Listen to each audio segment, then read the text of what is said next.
today. Yeah. It's cold today, but still, we're making excuses. Well, I mean, Get off your couch. even before COVID, our winter programs always had lower attendance. Yeah, I mean, that does figure. Hey, Brian, can I see that microphone that's right there? Can I turn that down? Or should it stay there? If you're just gonna walk around, people can hear you in here. If you'd like to use it, you can. No, I'm using this. Well, that one controls the whole room. Oh, This one is online, so people can hear you online. oh, so I should use that one because the people in the room can hear me. Yeah, sure, you can. Yeah. So this has nothing to do with the people in the room. That has to do with the people at home. Okay, I'm glad I asked you that. Sunday at 3, she's marvelous. Oh, good. Oh, that's good. Ryan? Listen, my husband. Don't hold it up to him, that's okay. Good evening, everybody. I'd like to thank you for coming to tonight's program. Before we get started, I do want to let you know about a couple of upcoming programs that you can find on our website or on our calendars. This coming Sunday at 3 p.m., we're going to have a concert in our Richardson as part of our winter concert series. We're going to be joined by harpist Aidan Minogue, and she will be here to perform for us.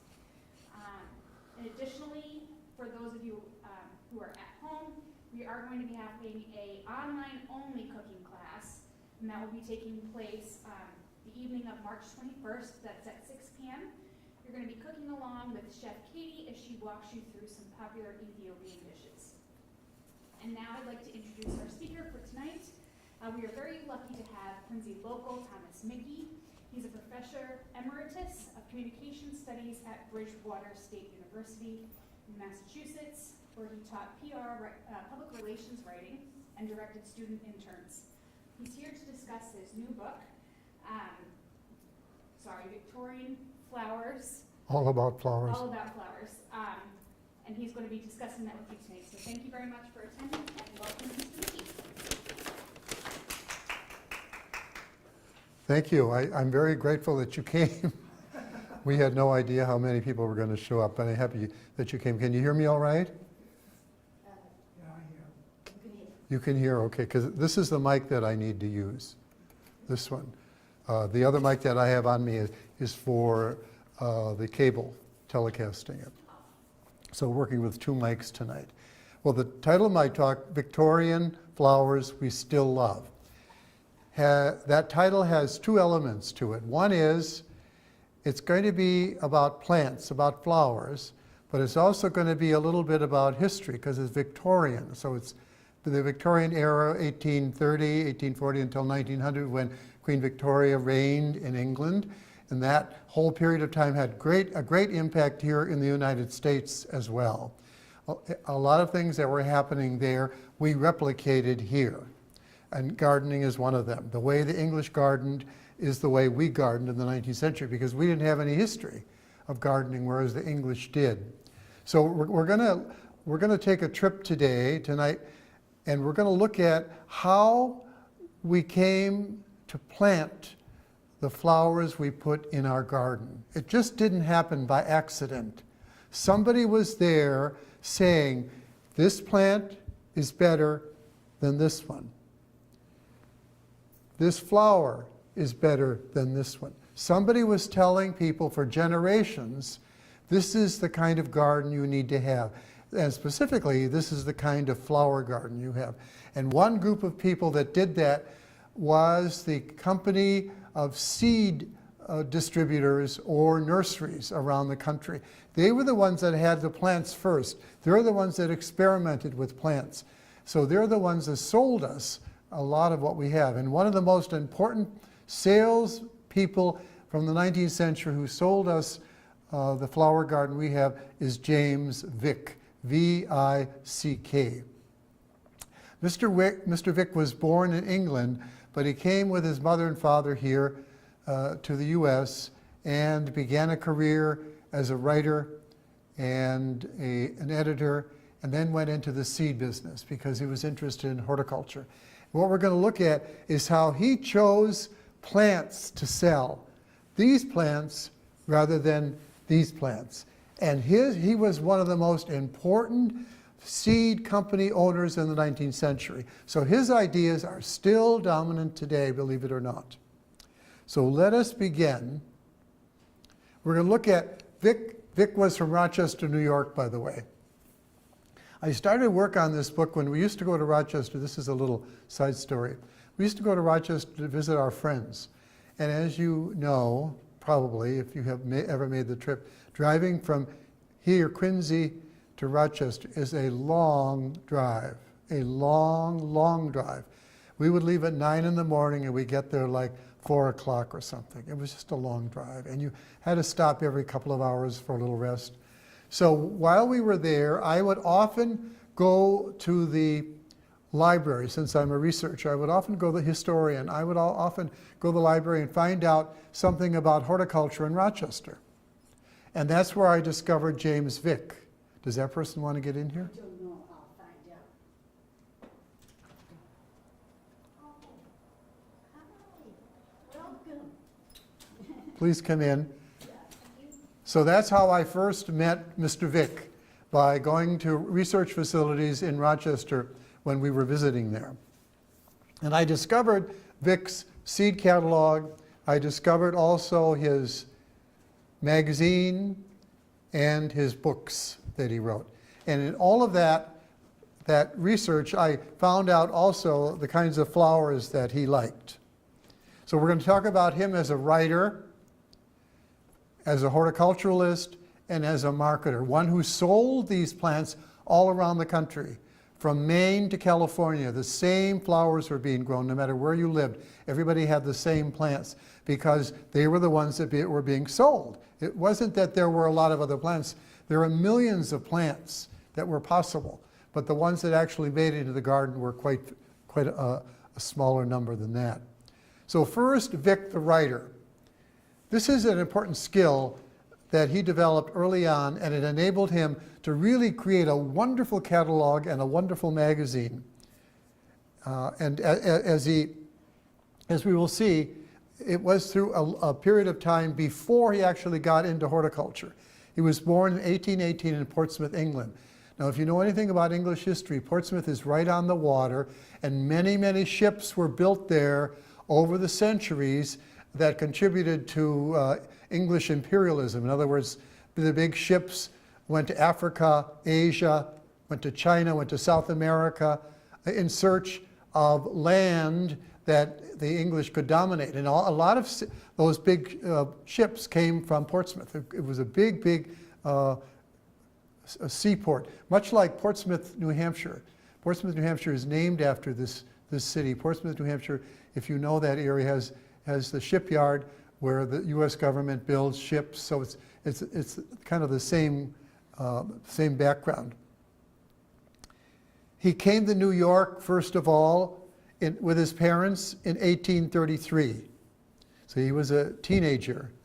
And he got a job working on the Knickerbocker magazine with Horace Greeley, who founded that magazine. Horace Greeley was a wonderful, colorful character in the 19th century. He was a politician, a writer, an editor, and he was very vocal about his opinions on slavery, on women's right to vote. He had very, very strict opinions on all of these, and sometimes he got elected because of them, sometimes he did not get elected because of those opinions. But he was a very powerful character, and Vick remains a friend of his throughout his life. Then Vick moved to Rochester in 1837, and Vick became the foreman for the publication that Frederick Douglass edited and produced, called the North Star. He was his foreman. Now, the foreman means the person in the company who organizes the typesetting, the writing, the editing, the layout, who organizes all of that and makes sure the publication gets out. So you don't actually write anything, but you do organize the publication. It was a very important job. And the fact that Douglass should hire Mr. Vick for this job indicates the ability that he had at the ripe age of 30. He had the ability to run a publication. And he also then, shortly thereafter, worked for Genesee Farmer. This was a agricultural magazine that gave farmers ideas for improving their crops, new machinery that they needed, and there was usually a section in the magazine for horticulture as well. Remember, there were not a lot of newspapers and magazines. There were limited publications like this that people could read. There was no radio, there was no media, no internet, of course, none of that. It was really the magazines, which were the major, and the newspapers. Newspapers were a penny, were daily newspapers. In big cities and in small towns were weeklies. Now, Andrew Jackson Downing is a character that Vick encounters in the 1840s. And he lived outside of New York City, north of New York City, and he was the most important landscape designer at that time in America. And he loved the English garden design, and whenever he did a landscape design for anybody, he always did the English garden. He presented that format. But unfortunately, he died in an accident on the Hudson River. He was in his early 40s, a terrible accident. He was publishing at that time The Horticulturalist, a very important magazine on landscape design. And all of his ideas came from England. So he was like an American who spread the ideas of English garden design, English landscape, particularly the lawn, and no shrubs on the house. Those were two of the important elements. No shrubs or vines leaning against the house, only lawns. Lawns were really important. It isn't until 1900 that we begin to have what we call foundation planting, where people put a shrub against the house or a vine up the wall of the house. The garden design before that never admitted any of that. Early and late Victorian design never admitted any landscape plantings against the house. We'll see some examples of that. Then Vick was horticultural editor of Moore's Rural New Yorker. This is another publication in that greater Rochester area that he was involved in. We've already seen 3 that he was involved in. I didn't say this about Downing. Downing had a magazine called Horticulturalist. I said that. But when he died, Vick bought the magazine and published it in Rochester. He left the editorial board down there, and he published everything in Rochester for this magazine. But he sold it in a year because it had no nursery, it had no greenhouse behind it to fund it. It had only subscriptions, and that couldn't carry it. So after 1 year, he sold it to Thomas Meehan in Philadelphia. But the fact that he bought that magazine and he published it indicates something about Vick, that he loved the English garden design. So Vick is now going to become a voice for that same design that Downing was proposing. There was always a battle between designers, landscape designers, which is the predominant one, the formal or the informal. The English design is basically quite informal. All it has is lawn and a few trees popped here and there with a flower bed. That's about it. But in the formal design of the French, you had very strict lines. You had what you had on this side, you had imitated on this side. It was a totally opposite. Formal versus natural, it was called. And that was really, really a very big debate for a long time. His first seed catalog appeared in 1862. This is important. So now for 20 years, he is in the writing business, writing and publishing business. And now in 62, he decides to get into the seed business. So he publishes his catalog called Illustrated Catalog. Floral Guide, that was the name of it, Floral Guide. This is a very fancy Victorian kind of style of design. Vick wrote in 1873, "Could we spare the time from our other duties, nothing would please us more than to visit our friends monthly." So now he writes down, I think I would like to publish a monthly garden magazine, and that's exactly what he eventually winds up doing. So Vick began a monthly magazine called Vick's Illustrated Monthly. This was the premier garden magazine of the 19th century. This was a magazine that everybody was copying. It was issued monthly and had wonderful articles, essays, and of course, Vick recommended all kinds of seeds and plants that you might put into your garden. It is designed to spread the taste for the beautiful all over the land. Vick saw his role to spread the love of floriculture, which meant he was spreading the love of putting flowers around your house in flower gardens. That was his one mission in life, to spread the love of floriculture. It's a beautiful example. Now, Vick the horticulturalist. So far we saw how Vick developed his writing skills. Now how he became interested in planting. He began his seed business in the early 1860s in his own yard. You can see on the left there, he has little low hothouses where he was planting seeds and watching them grow right at his house. That's his house. And he would dry out the seeds and he would package them in the attic of his house right here. And in the morning, his sons, he had 7 or 8 children, and one child died very early. That's why he wound up with 7 who actually survived. They would help him with his seed business. They would take them the next morning to the post office. He would get letters from all over the country eventually. 3,000 letters a day he would get in the big seasonal period. So this was his business. He was providing this taste for flowers. He wasn't selling vegetables at the beginning. Eventually he did. I will talk about this in a moment when I talk about gardening in the 19th century.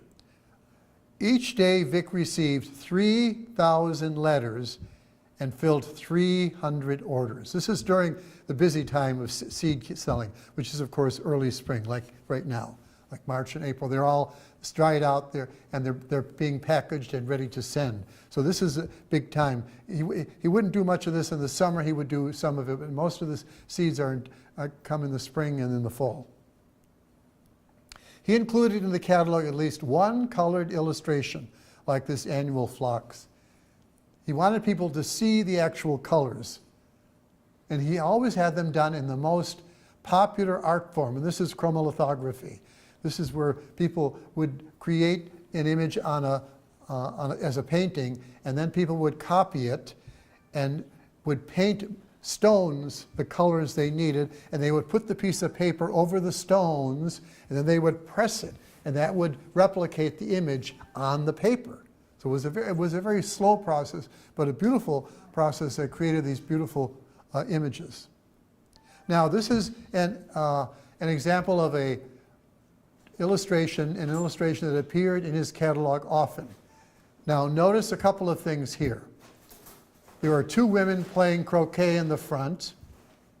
There are 2 people sitting on the swing, wooden swing in the back there. And on the left is the house. Now notice there are no shrubs right in front of the house. There are shrubs and flower beds on the lawn. So that's in keeping with Victorian design. Now, Vick's goal was to spread the love of flowers like this dahlia. He loved dahlias. This is his seed company. Now, believe it or not, this is 1880. This is 18 years after he began his company in his attic. He has a 4-story building just down the street from his house. So it tells you how much his business had grown over all those years, 18 years. Now notice on the lawn, you see nothing but a couple of collections of flowers near the door, and then at the sidewalk, you see a vase. I'll talk about the vase at this time, the outdoor vase, as an important symbol for using flowers. He called himself the importer and grower of flower seeds. Now he grew a lot of the seeds, but he also imported them from Germany, from England, from France, seeds, so that he could sell them here. And he promised his customers that if you didn't get anything to grow, I will give you new seeds the next season. He was really dependable that way. He just didn't scam people. He was very concerned about his customers succeeding. And he gave very careful instructions on how to plant the seeds. This was also important. In a letter in the magazine, a reader said, "History will yet tell what you have done by cultivating a taste for flowers in Republican America." People were recognizing you are spreading the love of flowers, which is what he wanted to do. He's actually doing it, so it's good to see that. Now I want to say something about the 19th century garden in America. From Jefferson's time, the late 1700s into the early 1800s, from Jefferson's time until about 1850, the only growing that people did was for vegetables, to survive. People the ordinary person was not growing flower gardens until 1850 and 1860. Everybody was living on farms and just surviving on the vegetables that they could grow. But after 1850 and 1860, we introduced in this country what we call industrialized products. Everything was being produced on the line. Clothing, shoes, food like Heinz 57 varieties of different canned and bottled foods that people would buy instead of making it themselves. That all began after 1860. So people had more leisure time and more money, and they could therefore create a flower garden. So that's when we see flower gardens take off after 1860. All over the country, all over the country. This is a vegetable seed ad in Vick's magazine, but it was, by mid-century, flowers became essential. You must have a flower garden. Now, women form the primary audience of the garden catalog. So women were the ones who designed, installed, and took care of the flower garden. This was very important for selling seeds and for the role of women in the culture at this time. Here's a woman who's planting in a bed.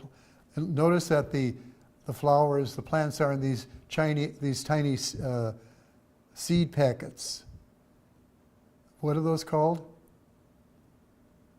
Canvas. So people put those right in the ground. There was a great interest both in England and America in making sure women were respected as gardeners. In England, Louisa Johnson wrote the book called Every Lady Her Own Flower Gardener. So you didn't need somebody to come in and do the flower garden. You could do it yourself.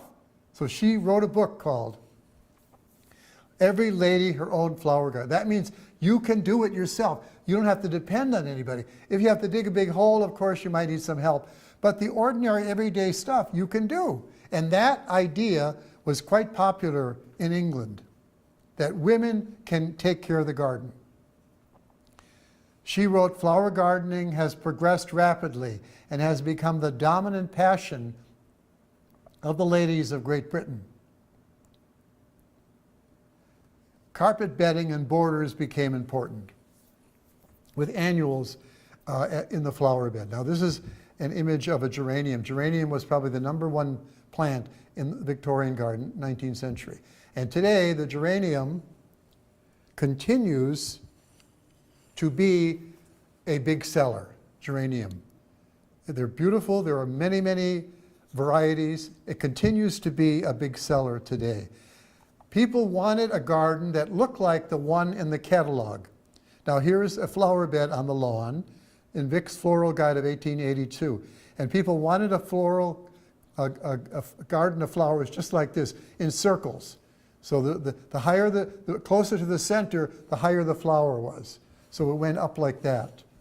So people wanted something like that. And Vick proposed what flowers you could put in there.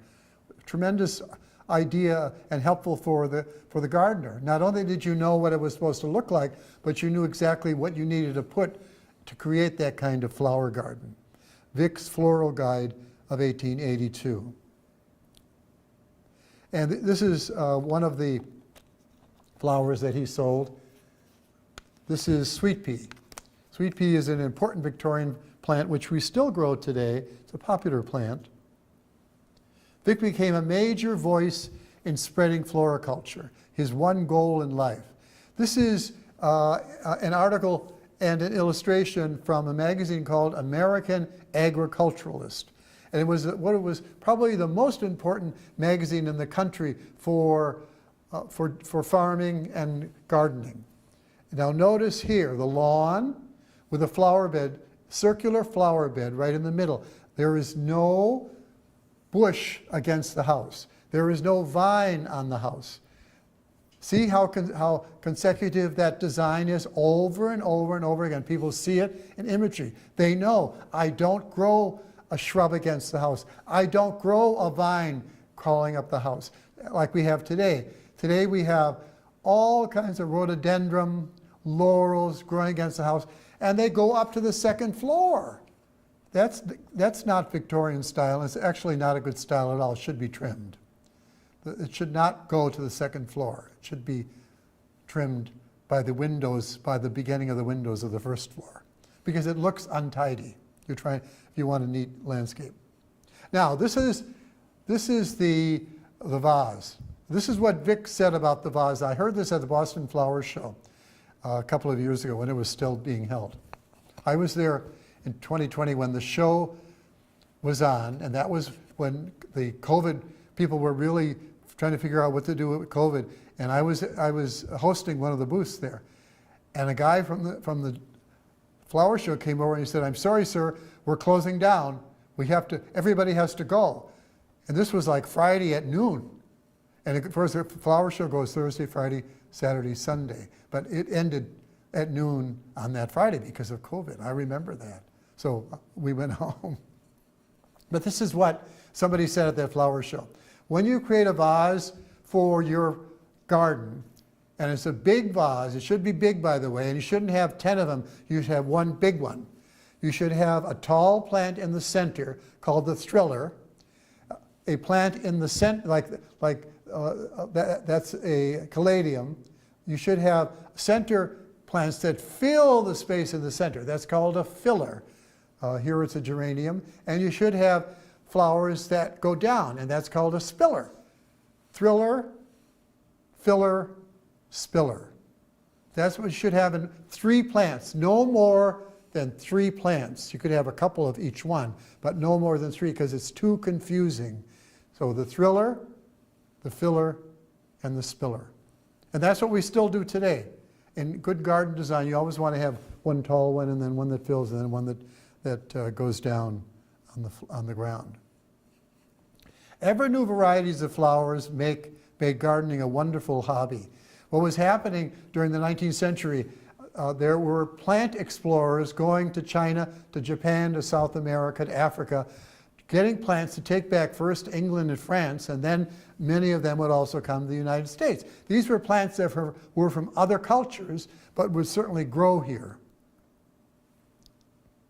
Vick took part in hybridizing. Hybridizing, of course, was another method of reproducing or producing a plant that became important in the 19th century when people could figure it out, especially through the great scientists we had at that time.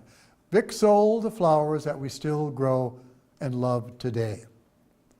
Now, there were 4 sources for Vick's Victorian garden: native plants, English garden, exotic plants, and new hybrids. Now let me talk about each of these. This is very important. Vick just didn't pick out a plant willy-nilly.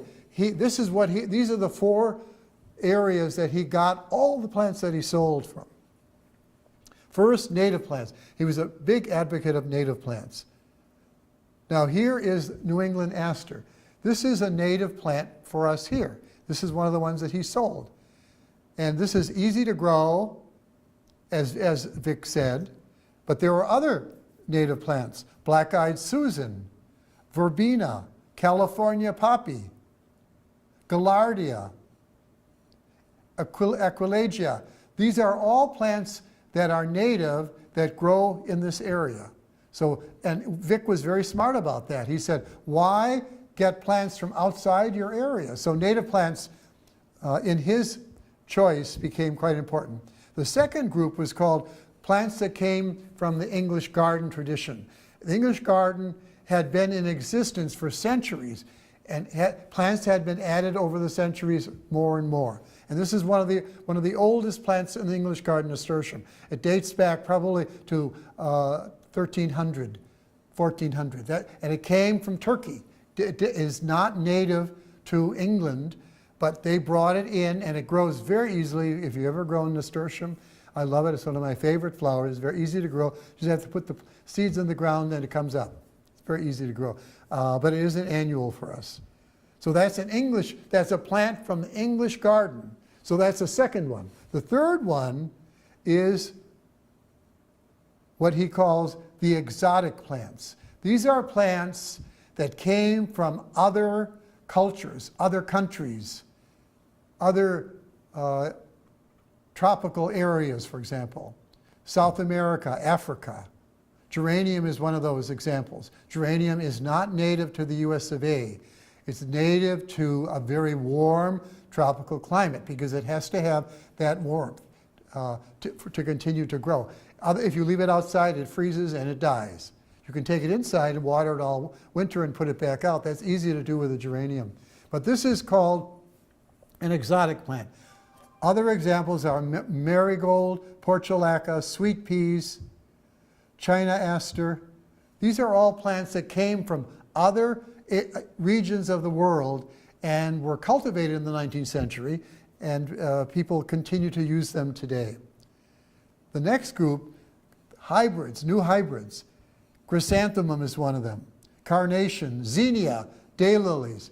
These are plants that are not native, and they're not necessarily from the English garden, but they're new hybrids. People are always looking for new varieties of these older plants. So that's what Vick was selling. For example, he had a whole field of dahlias that he was hybridizing, hoping to get new varieties, which is what happened in his case. So I'm going to repeat that again. This is really important.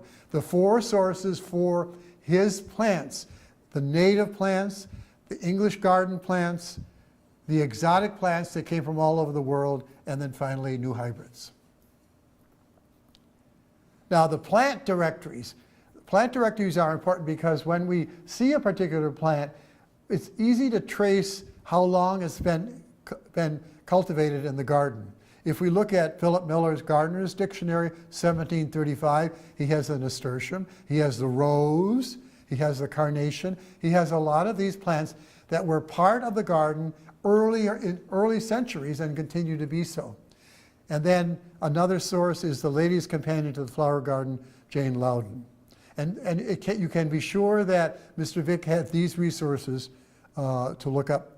And the third one is David Thompson's Book of the Flower Garden, which is also full of examples. So it isn't just that we're pulling these flowers out of midair. We're following a tradition of planting in various cultures, including our own, of course. And this is David Thompson's book. Vick sold flowers that had been part of the English garden for a long time, like the coleus. The coleus is one of my favorite plants because it has these beautiful leaves and it has many, many hybrids, many, many varieties. You couldn't possibly count all of them. The dahlia, for example, has 52,000 varieties of dahlias, which is just one plant all by itself. And you couldn't possibly grow very many of them because there's so many of them. You could grow. It's always better, by the way, to have several varieties of one plant rather than to have 10 varieties of the one plant. See, so in a dahlia, for example, you might have a dahlia, wonderful dahlia called Bishop of Llandaff, which is a wonderful dahlia. You'd be much better off having the one variety and having many of that plant rather than having 10 different dahlia, varieties of dahlias. It looks much better in the design. The best annuals. Now, Vick was constantly asked, what is the best annual? What is the most important one that I could plant? And he often said the same ones over and over again. 12 best annuals: pansy, dianthus, sweet pea, portulaca, aster. These are ones that I've already mentioned, a lot of them. Verbena. Vick sold flowers that are still popular today. Today, the National Garden Bureau offers these flowers as the top 10 annuals for gardeners. Begonia readily available. Calabrocchia, geranium, look at geranium again. We've seen geranium already on like 5 lists as one of the most important flowers in the Victorian era, and it still is today. It's the #1 plant today, geranium, continues to be so. Pansy, petunia Petunia is a glorious plant. 1831, came to England from South America. It is, therefore, an exotic plant, and it's been hybridized to death. For example, Proven Winners, which is a wonderful grower of plants, has a petunia called Super Tunia, which you can buy in the spring. Beautiful, beautiful plant. But it's a petunia. Vinca and sunflowers. Sunflowers are a big deal today. A customer asked Vick to name what he considered the best 6 annuals. Well, he struggled with this. It's like asking a parent, which child is your favorite? He couldn't do it. So he did 4. And then he said, you choose one from these final ones I'm going to mention: Verbena, Dianthus, Morning Glory. The person had to do that. What I like about this little list is he gives 6 plants, but they're ones that he's been talking about right along in his catalog. Our readers better select the last one. And they did. And today, look at, there it is. There's your petunia. This is a petunia from Vick's catalog. The neat thing about hybridizing is this. In hybridizing, we have a new variety of an old plant. So this is a petunia. We no longer have this variety. Now we have Proven Winners Super Tunia. You can't buy these old varieties anymore in most plants. There are a couple of dahlias you can buy that are from the 19th century, but most plants you have to buy the newer hybrids because that's how they make their money. But it's the same plant, but just a newer version of it. Now here are the top 10 annuals sold at Lowe's. I like Lowe's, Home Depot, I like Walmart. They sell the old classics like this: alyssum, amaranth, begonia, celosia, heliotrope, marigold, salvia, and zinnia. These are all available at Lowe's.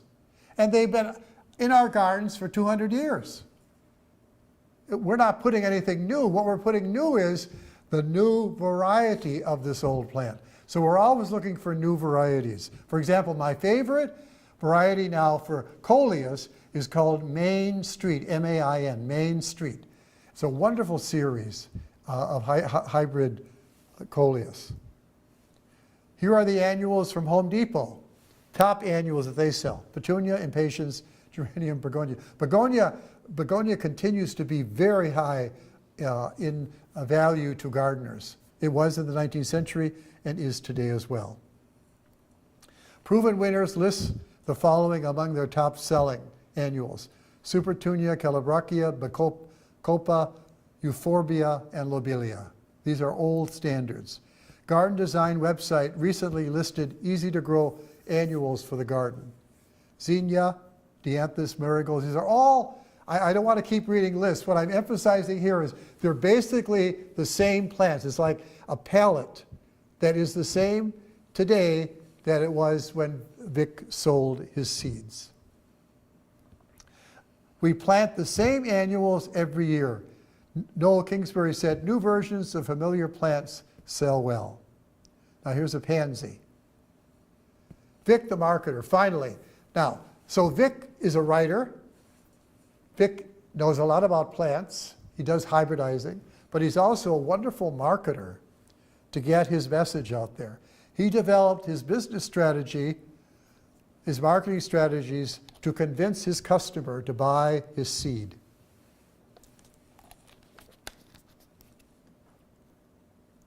For 20 years after the Civil War, the name of James Vick was a household word in America. Everybody knew his name, from Maine to California. Also, he had orders from gardeners outside the U.S. Vick sought to establish a relationship with his customers. He was into customer service way before the word became popular. The media, especially newspapers, advertising, framed lithographs that he would give to people as a gift, and they would hang it up in their house. Awards at state fairs. These are ways that he promoted his company. Show gardens at his house. Seed clubs. Vick's publications. Now the first one is the media. So of course this was newspaper and magazine. The press is one of the greatest educators in the land, and we want the people to receive a good education. So he would send stories to newspapers and they would print them. Sometimes he would send them seeds and they would publish they received his seeds and tell their readers about how well the seeds did. And since he had been in the publishing business, he knew a lot of editors and publishers. So he was able to get his company in the press. He did advertising. He spent $100,000 a year on advertising with J. Walter Thompson, who was one of the biggest advertising agencies in the country. When he died, his sons, who took over the company, stopped all advertising. They thought it was a waste of money. When they did that, they lost a humongous amount of business, because advertising means you keep your name out there over and over and over again. It's like those terrible ads we see for insurance. We see them over and over again. Oh, this was an ad that he put in the Horticulturalist. Vick's Floral Guide. It's kind of hard to read. Vick's Floral Guide.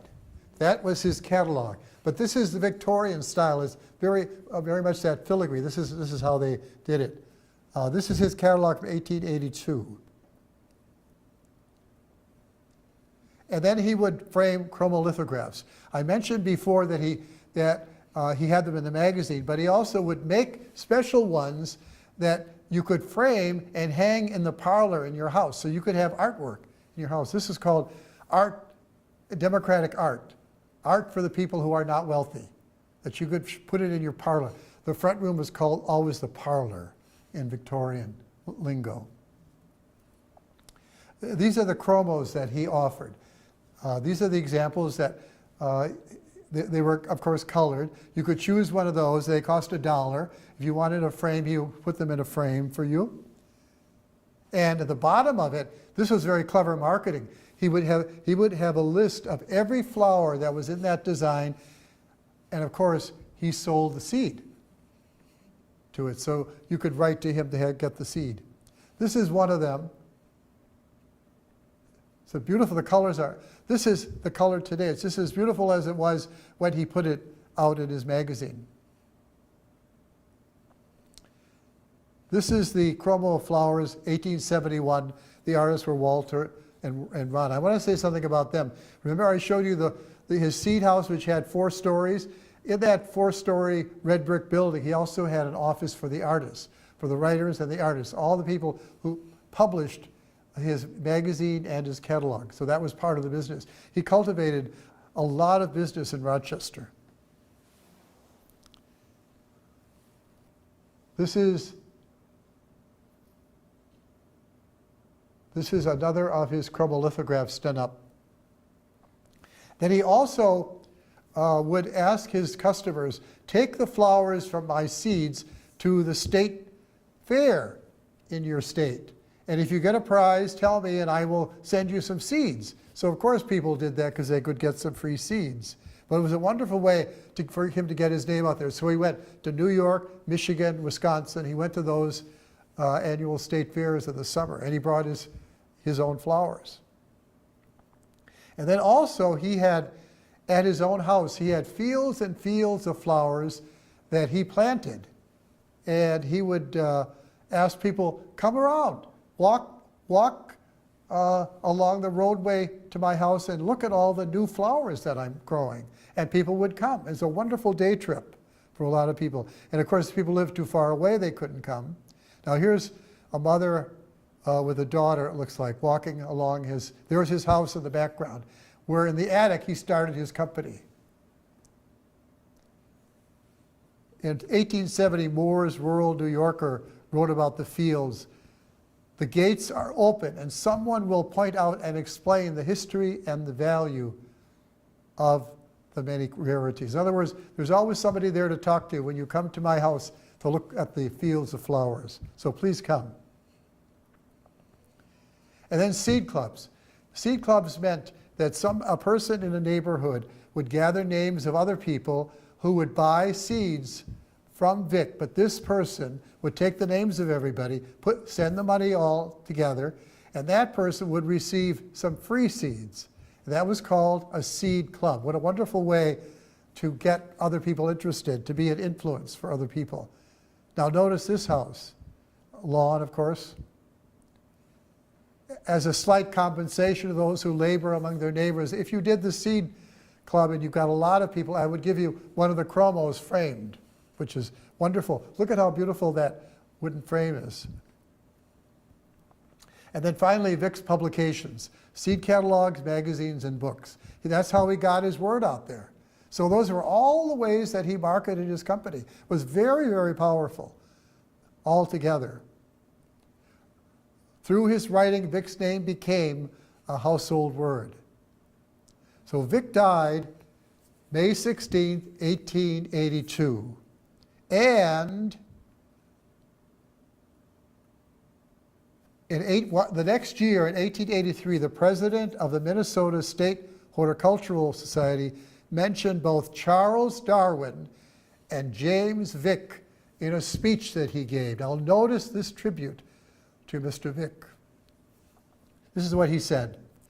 I have to record the names of two men whose labors have been largely for the benefit of farmers and horticulturalists, Charles Darwin and James Vick. Charles Darwin, who died at the ripe age of 74. James Vick, who died at Rochester, New York, May 16, was age 64. At the time of his death, he was at the head of one of the largest seed establishments in America, and his floral guide had a circulation of over 200,000. That's his catalog. His success has been marvelous. His labors are finished, but the good he has done will endure forever. What a tribute to Mr. Vick. Comparing him with Charles Darwin and spoken by no less than the head of the Minnesota Association of Horticulture. A very, very important tribute to him. It shows you how important he was to the country at that time, both in introducing the flower garden, in selling seeds, and in promoting the love of horticulture. I want to thank you. You've been a wonderful audience, attentive. Of course, I have to say something about my book. This is the title of my book. I have copies over there if you want to look at it. All About Flowers, James Vick's 19th Century Seed Company. Thank you very much. I appreciate it. If you have any questions, I'd be happy to answer any questions if you had any. Did you enjoy it? Yes. Is the state still, open for public visits in Rochester, or is no longer? No, it's no longer, no. His tomb, he's of course buried in Rochester. He has a wonderful little stone with some sayings around it. And the park, he donated some of the lilacs to the big park up there. But there's not much, even his house is gone. Okay.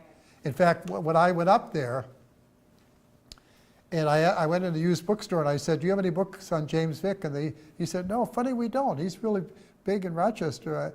Well, that's one of the things that motivated me to do this book. So I'm going up to Rochester at the end of April to give a talk at the University of Rochester. So I hope to go to a couple of bookstores when I'm up there, so maybe they'll carry the book. We'll see. But that's it. Thank you very much. Yes.